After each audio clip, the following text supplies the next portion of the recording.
Bismillahirrahmanirrahim. Assalamualaikum warahmatullahi wabarakatuh. Bertemu kembali di kuliah online mata kuliah Hukum Keluarga di Negara Islam. Pertemuan yang ke-13 yang berjudul Hukum Keluarga Muslim di Negara Somalia.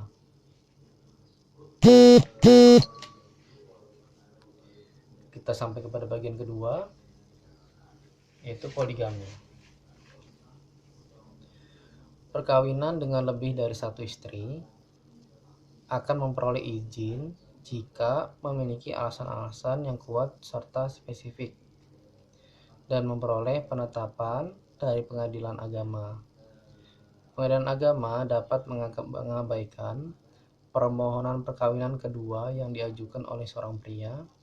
Namun demikian, pengadilan tidak dapat menolak mengabulkan permohonan menikah kembali yang diajukan oleh seorang pria jika memenuhi beberapa syarat seperti: yang pertama, istri pertama telah mengalami sterilisasi rahim atau mandul sebagai bagian tindakan medis dari dokter,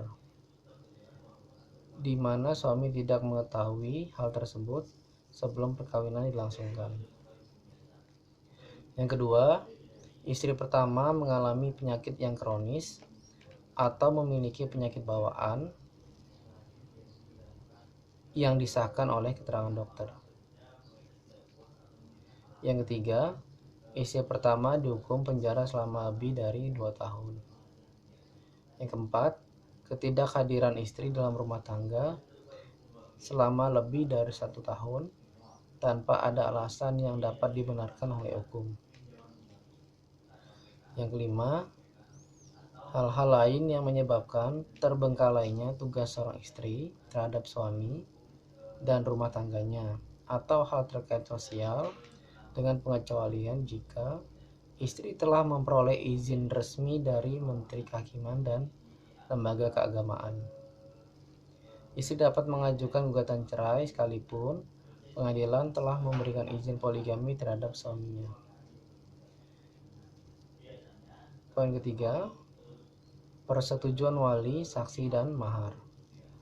Somalia membatasi peran wali sebagai pendamping perkawinan, sedangkan besaran mahar yang harus disiapkan oleh mempelai pria adalah sebesar 1.000 siling Somalia atau besaran nilai lain yang ditetapkan yang dianggap layak. Jika ia tidak sanggup membayar, maka dengan kesepakatan kedua belah pihak, mahar tersebut dapat dihutangkan. Namun demikian, kedua mempelai dapat bersama-sama menanggung biaya yang dikeluarkan dalam mencukupi besaran mahar sesuai dengan undang-undang. Hal tersebut terkait dengan kemampuan mempelai pria dalam mana ketidaksanggupannya memenuhi tuntutan mahar yang telah ditentukan oleh pemerintah. Poin keempat, peran suami dan istri dalam nafkah. Hak seorang istri yang memperoleh nafkah dari suaminya diatur dalam pasal 28 dan 29. Di dalam pasal tersebut dijelaskan bahwa suami istri secara proporsional harus membiayai kehidupan rumah tangga, kecuali jikalau salah seorang dari mereka tidak mampu atau tidak berpenghasilan. Poin kelima, cerai talak dan cerai gugat.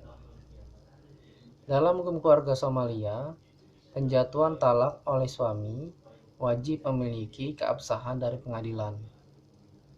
Demikian juga mengenai perceraian secara umumnya. Selain itu, disediakan ranah peradilan perceraian untuk mengakomodir desakan perceraian dari kedua belah pihak, baik suami maupun istri. Pemerintah juga menjamin keseimbangan penegakan hukum terhadap proses perkawinan maupun proses perceraian. Adapun harta bersama akan dibagi secara seimbang. Keduanya, suami dan istri, layak memperoleh hak-hak eksklusif dalam pembagian harta yang ditinggalkan akibat perceraian.